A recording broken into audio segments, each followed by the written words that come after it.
Hello and welcome to another model building workshop. I'm Mr. Allen. I'm coming to you from my basement workshop here in Providence, Rhode Island on behalf of the Community Libraries of Providence. And today we're going to be looking at a pretty vintage airplane here and some of its derivatives. This is from Airfix, 1960, I think, is when the original moldings for this came out. This particular boxing is from 63. So this is the Dornier 217E2 bomber, and we're going to look at the 1978 boxing of it, which is the Dornier 217J1. Although this has got parts to do both. This is the night fighter version, and this is the bomber version. So these are some pretty vintage kits, and I've got one here. Although ironically, I had to repair this as soon as I took it out for this video. So hopefully everything's okay. The rudder decided it wanted to go kaboom. So this is the night fighter version. And I had done this eons ago as a kid. And I still have it around. I had considered dumping this kit into the trash many, many times because it's old and it's been lying around my house for ever and ever, but for some reason I keep hanging on to it. Yeah, I did this I think as a teen, early teen, I think, so it's been around a while. Obviously this is the night fighter version. All black, not a lot of frills in the painting here, and the markings are pretty simple other than yeah, it's got a unit emblem on the side there. So anyhow, so yeah, this is pretty straightforward build. If you look carefully, I don't know if you can see it with the, this is just hand painted a long time ago. But this does not have recessed panel lines. This has got raised panel lines, raised rivet detail. Yeah. So yeah, look at my teenage model self here with the building here. And I had some issues with the decals, which I'll show you as we go on, looking through the boxes here. I did this one in flight, which I usually don't do. But when I was younger, I wanted this one hanging. And that's what I did. I've been hanging it in my room for a long time, and now it's kind of been just finding different places to occupy on different shelves in the house since, or in storage boxes. So this is the 217E2. This is the bomber version of the plane. And yeah, so these two kits I just picked up recently at a hobby shop in Massachusetts that tends to collect a lot of old kits and old estate pieces. So things that are kind of interesting when you come up with that, you get the old model kit, but let me show you. But you also get, in some cases, you get like the notes that the person who owned it before me had and what they were looking at. So this person was studying a plane from 3rd KG 200, which I believe was the unit that was using the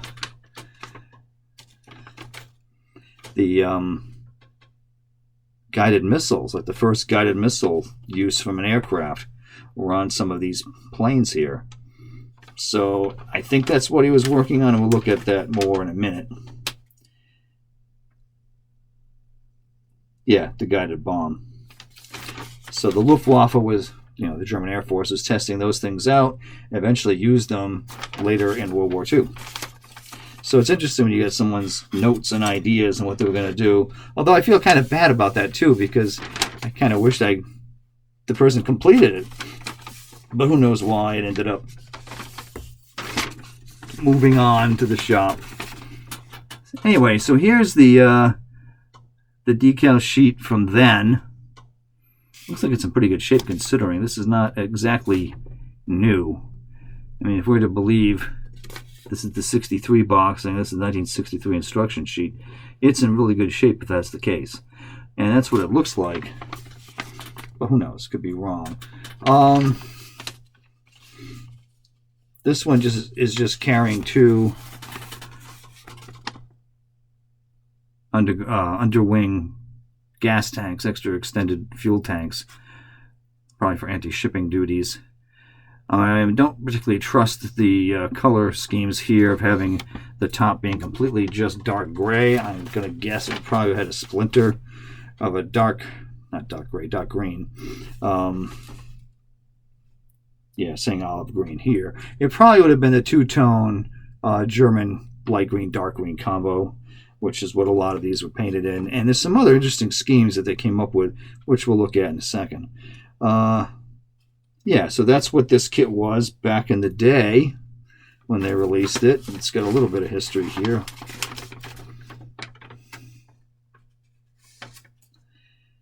One of the best German bombers of the Second World War, used for a great variety of tasks. Yeah. It replaced all of the German night bombers. It was widely used in Russia. It says North Africa, which I do not think that these were used in North Africa at all. You know, it's an extension of the Dornier 17, the Flying Pencil, and that series of aircraft, which first went into service in 1937, back in the Spanish Civil War. And this is just, you know, the continuation and evolution of that aircraft. And this plane, the E-2, did not go into production until 1941. And typical of German bombers of that period, and this is really a bomber, it's been converted to a night fighter, but by taking the glazing off and adding all the guns up in the front. Later types ended up getting, I think the N type ended up getting radar equipment. So you had the radar antenna in front as well. But as I was saying, typical of German bombers of the period, they tended to have in the up here in the cockpit area, all the crew tended to be grouped up in here. So you have the turret and the underwing gondola, the fuselage gondola here for the lower gun. Crew all tended to be grouped in one area up in front. And that had pros and cons, but they did find that the main pro was that morale was high because the crew was working together, and just morale improved having everybody together. Let's see what else it says here. Originally, this was intended to be a dive bomber, if you can believe it. And it does come with the parts to make it so if you wish. In which case, what they would do is they would have, this would be extended, and they had a longer tail here where the dive brakes would come out from here. They did not find that to be a terribly effective design in the long run and abandoned it and just used it as a level bomber afterwards.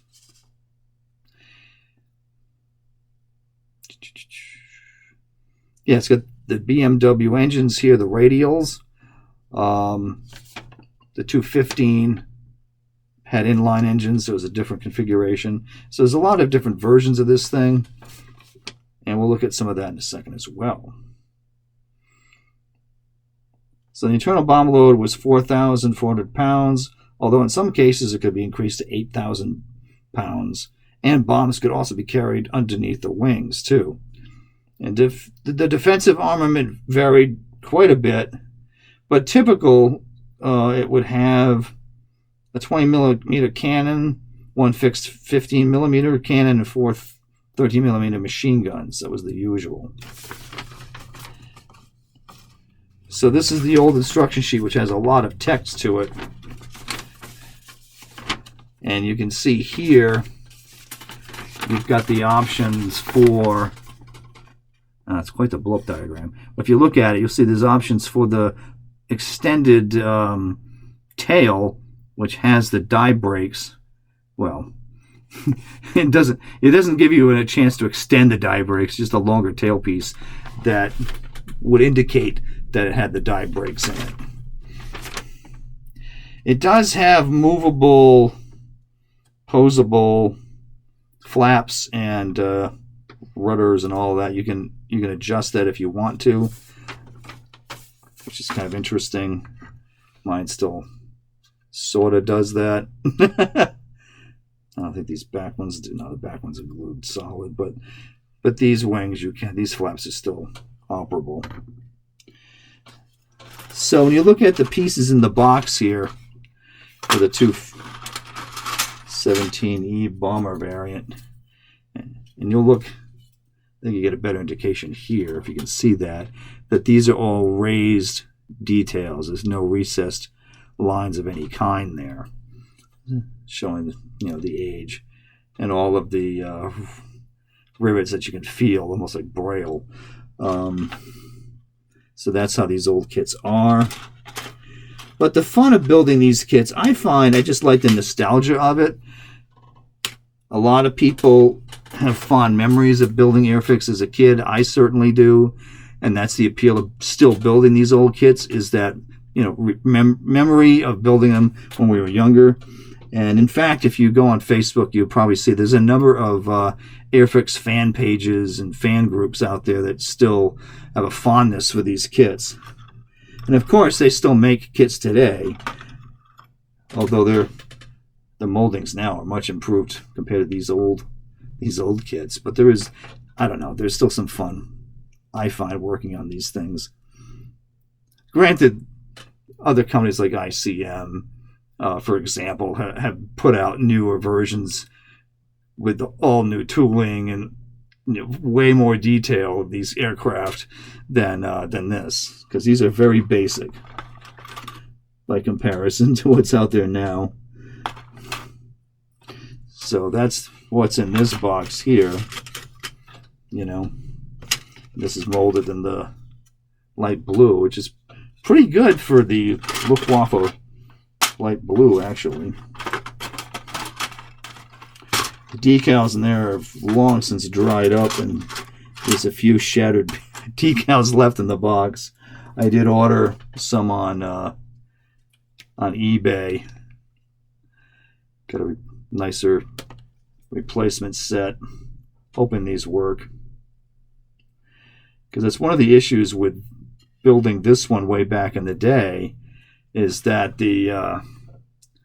you'll see that there's no identification numbers on the side of the aircraft, and that's because, make sure this rudder doesn't fall off because I just glued it back on. All right, so yeah, I had an issue with the decals with this kit way back when, and I never bothered to fix it because, back when you're a teen, you don't really think I can write or do something. But even so, at the time, these numbers and letters, the codes here, as you can see, and this version of it are in gray, which would work. But the original one I had these codes in black, which was pointless on a black aircraft. So as to why they put it out that way, I don't know. But even so, you have the national emblems. The German Balkan Cross is all in black with a white outline, which is also pointless on an all-black airplane. They are on this kit, but as to why you need the black, the whole plane's black. Probably would have been just white outlines. But anyhow, such is the case. So this particular one is, the decal set is a later one, which would go to that set, because this has both the 217J Night Fighter decals on one side, and you'll notice the other one with the more decals and smaller codes, that one's for the 217E bomber, or a version of it. So here's the 17J, which is what you're looking at there, the Night Fighter. Let's have a look at what this box had in store. And what's interesting is that you can see it was owned by the same person, because that same handwriting and notes are on this kit too. So it does make me wonder where these came from. And this one talks about 217As being doing photographic missions in 1941. The E 41 is the bomber version. Anti-shipping strikes North Sea and Atlantic is what they were doing with that. And then it talks about they go into the Night Fighter, and this is used as a stopgap measure and used against the increasing number of RAF, Royal Air Force, night raids over Germany in 1942. So what they did is they modified the E2 into the J1 with a solid nose at 420mm cannon and 4 7.9mm MG-17 machine guns. And these are used out of Holland in March of 1942. Again, powered by 2 BMW engines, maximum speed of 273 miles per hour at sea level. Yeah. So this is a later, like 1978. You start getting more of just the blow-up diagrams at this stage. You can see those.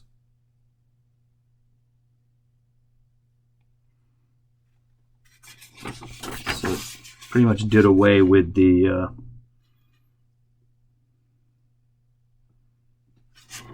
all the text. There's some here.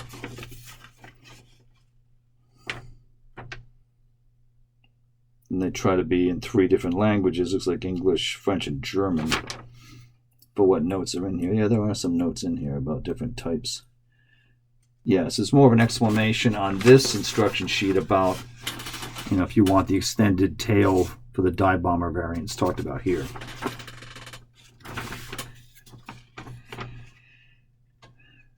The engine has very little detail on this kit.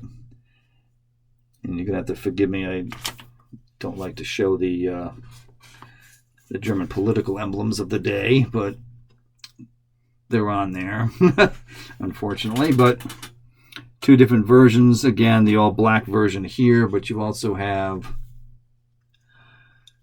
which is interesting, because the bomber version, this is a different decal set from the other one. Yeah, I can't really cover those up, so sorry to those people in Europe. Yeah, so it's got the stencil white with the letter C. And like I said, this was the one, the decal set that the black are so dark, they're very dark gray. Those would have been useless on this model as the Night Fighter. You wouldn't be able to read that at all. So that's why I didn't use them back in the day. Oh, this is fun. This brings back memories. I remember studying this diagram. Oh, just like Where's Waldo for me. I just sat and stared at this for quite a bit of time, looking at all these different model kits that they made back in the day. And to be fair, I built some, but I did not make a dent on that sheet. Really, because there's so many different types of things that they made at the time. So it's a very quick little catalog. And then it's got the information for, like a club.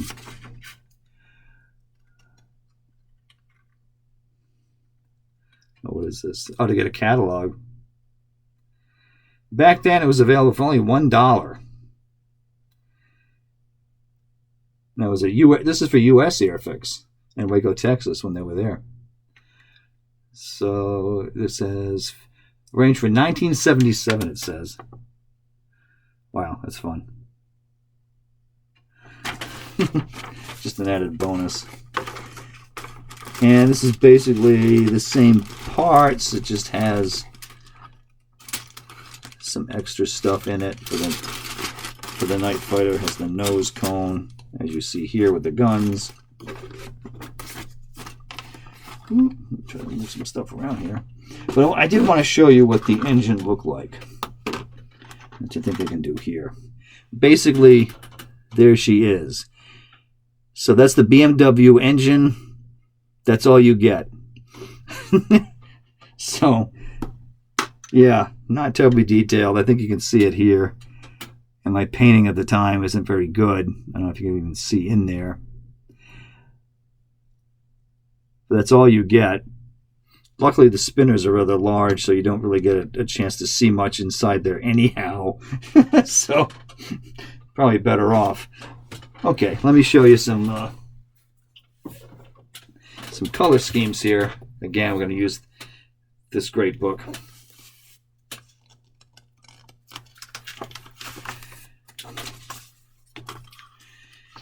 So here are some paint schemes. Whoops. Let's move this guy safely out of the way. So you can see, I know we got a couple of different Dorniers here. You got the bomber up top, and you got that lovely push-pull plane down the bottom that you can see in the Smithsonian Air and Space Museum in D.C. But the top one's got several different options of the bomber type, including maritime versions, which are mostly blue like on the sides there. So these are the ones here. These are based in Holland here. This is in Bordeaux in France with the, as it mentions, the anti-shipping. It's got larger guns in the front for taking on ships. So does this one here. Also based in France. It's down in Marseille. And this one's got the radio-controlled bombs. Well, this is a slightly different squadron than what that guy was referring to in his notes. And if you go back a page, you just see probably a more popular version of this bomber. This is the 17. This is the K version, which has the rounded front. I built this one at one time. That's the Italeri version, which I thought was a lot of fun when I built that ages ago. But that kit was miles ahead of this one as far as the detail and so forth. I'm going to put this down carefully here. Sorry about that. And I'm going to have one more look. Another book. And this is probably, oh God, this is going to be the heaviest book that I own. This thing's massive and it's heavy. But I thought I'd show you this book because this is one of those that I absolutely adored when I was younger. But it does weigh a ton. Rand McNally's Encyclopedia of Military Aircraft from 1914 to 1980 by Enzo Angelucci. So this has got pretty much everything that existed from 14 to 80. Though probably even goes before 80, I think. So, and here I've got some notes for myself on different types of 217s. Ooh. Try not to kill myself moving this book because it's very, very heavy. So the top, you can see there is the Night Fighter version here. Very sleek looking aircraft, huh? Oh. And that's got a code of 3CDV all in red. But that one does. It's an N2 because it has the added antenna in front. And finally we have, oh goodness, get this thing. This is a book. This is quite the book. Up top you have the bomber version. You can see a Junkers underneath it with a fun paint scheme. So, and some of the Dornier seem to be painted in a scheme like this as well, which is really tempting to do. Some of the research I've been doing, it's, you can see that it's got the light blue squiggles over over a dark base. In this case, looks like the Junkers 188's got a gray paint to it with the light blue over it.